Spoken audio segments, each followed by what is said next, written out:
I have bad news for you. It's here. We're going down big time this year. I'm predicting the biggest crash 2023. And so that's why we're glad you listened, so you don't have to be a victim of all this wokeism and stupidity out there in the marketplace. And the trouble with the real estate market is the stock market, bond market, real estate market. Trouble with the real estate market, when it goes down, it's like a sinkhole. It takes businesses, neighborhoods, it takes everything with them because it affects so many more people. Whereas stock, you could lose Apple, and you're not in Apple, it doesn't affect you. But when you lose a business or real estate and all this, it takes everything down with them. So that's why right now there's migrations out of certain states and into certain states. And the reason I like oil is because you can't print oil. You can print stocks, you can print ETFs, you can print money, but you can't print oil, yet at least. And what I say is that civilization runs on energy. And if we don't have enough energy, or the price of energy goes up, standard of living comes down. And that's why what happened when our buddy Biden took the Keystone XL pipeline offline. It made me richer because the oil that Mike and I were selling from our oil wells in North Dakota and Louisiana and Texas, we were selling at $30 a barrel. When Biden got elected, oil went to a spike to 130. Every time there's hyperinflation, dictators arise, revolutions come up. That was Stalin, Mao, Lenin, and Hitler. And we're cruising for that right now. Hyperinflation pisses people off. Can't put food on the table. They can't afford to live. Lifestyle crashes. Standard of living crashes. But the bad thing is because it's energy that's driving a lot of it plus too much money, it makes everything expensive. This market's going to come down big time. Big time. So what are you saying to people? Most people sadly have a buy and hope strategy. They buy their investments, their mutual funds, and their 401k, and they just hope everything's going to work out. As I've said before in the show, hope is not a retirement strategy. And that's what most people do. They have their head in the sand, and so far they've woken up today and they've seen their 401k down by 25, 30%, wondering what happened. And this is not over. If people think that that's going to get better, it's not. Things are going to get a lot worse, as Robert says. And the biggest bubble of all, most people don't know this, is corporate credit. And what was happening during the boom, they kept dropping interest rates, zero interest rates. Many companies couldn't grow their companies. So they would borrow off the balance sheet of their company and they'd buy back their stock. And they would stock the company full of this debt to buy back their stock. Like Apple just uses their credit to buy more Apple stock. That's what it means. And now the stock markets are crashing. The same with bond markets. The reason London or England just went down is they couldn't make the pensions, the defined benefit pensions for the people. So what they did is they borrowed money at 0% to buy bonds at 3%, hoping that would pay for the retirees. And there's, like in America, 10,000 a day retiring today. And all of a sudden, when they did that thing where they reversed and the interest rates dropped, bond markets dropped. I won't touch anything you can print. If you can print it, toilet paper is printable. That's how I look at it.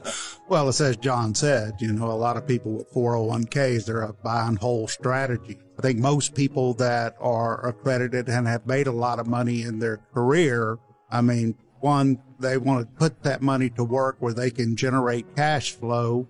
And two, they want to not pay taxes. Right. But anyway, as far as oil and gas, you have what's called intangible drilling cost deductions, or IDCs.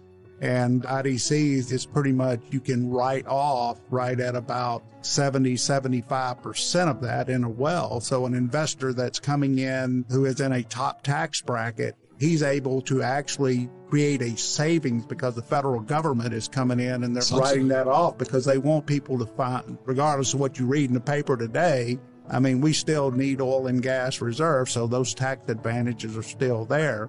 So in essence, if you're in a 35% tax bracket and say you invest $100,000, that's about a $27,000 savings that you're able to gain, right when you invest. So that reduces the amount of risk you have or money you have at risk. Right. That's what Tom Wheelwright writes about in his Tax-Free Wealth book. He talks about tax breaks are incentives. So if you start a business, they give you an incentive for that. You drill for oil, provide housing, they're in tax incentives. But if you're an employee or a self-employed small business owner, you get taxed the highest. So let's say on top of that, when we strike oil, I get a depletion allowance too. What does that mean? Well, the depletion allowance is on every dollar that is produced or you make income from oil. The federal government allows you to take a 15% depletion allowance. So you're able to take that off of your income that you're generating from oil and gas. But the main plus is that you're looking for cash flow, right? You're looking to strike oil. You're looking for that oil. We're not to buy, hold, and pray.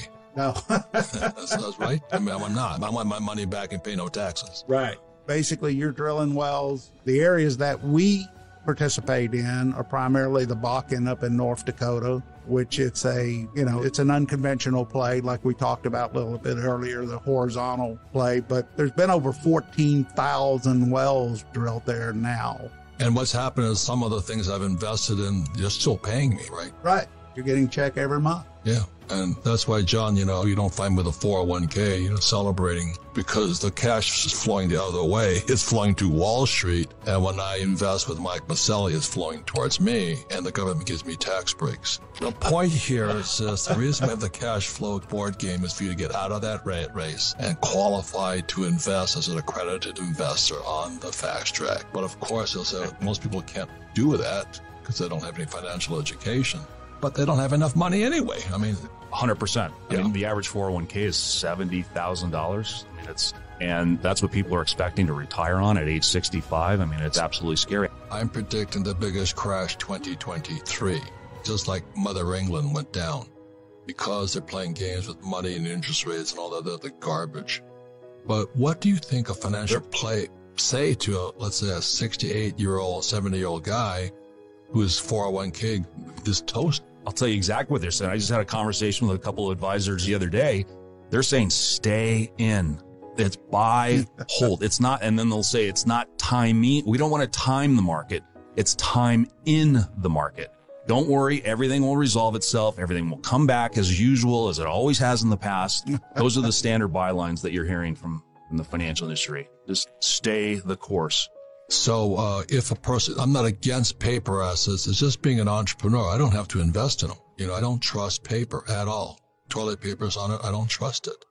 But what do people paper has many advantages that I don't have. I mean, the hard asset guy doesn't have. I think the big one we could just focus on is liquidity. I mean, I could get out like that with a click of my smartphone, whereas hard assets, you don't have that flexibility. So that's the key advantage that I like. So when I invest with Mike, I'm in for the long term, and that's why I've got to be careful what he invests in, what he does with the money. So final words, I only invest in what cannot be printed. It's that simple. But I'm not invited on most of the stock shows because all they want to do is sell you more stock. So what would you advise somebody who wants to switch out of paper into what you're doing? Any advice?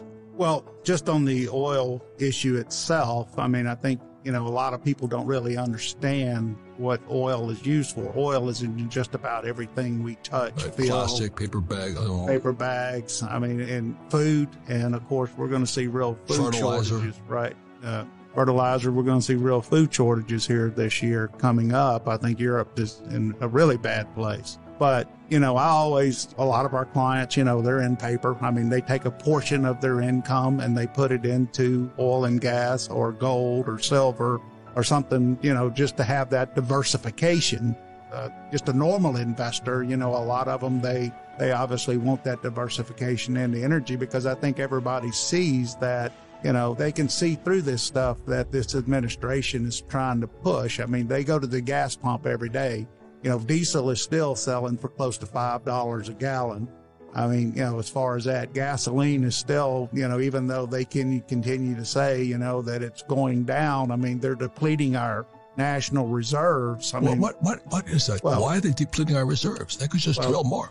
One thing, they want to do away with hydrocarbons. Secondly is you've got a midterm election coming up that obviously they don't want to see high oil prices. I can promise you after the election is over with, they're going to stop taking oil out of the National Reserve, the Defense Reserve, and then they're going to, we're going to see high prices again.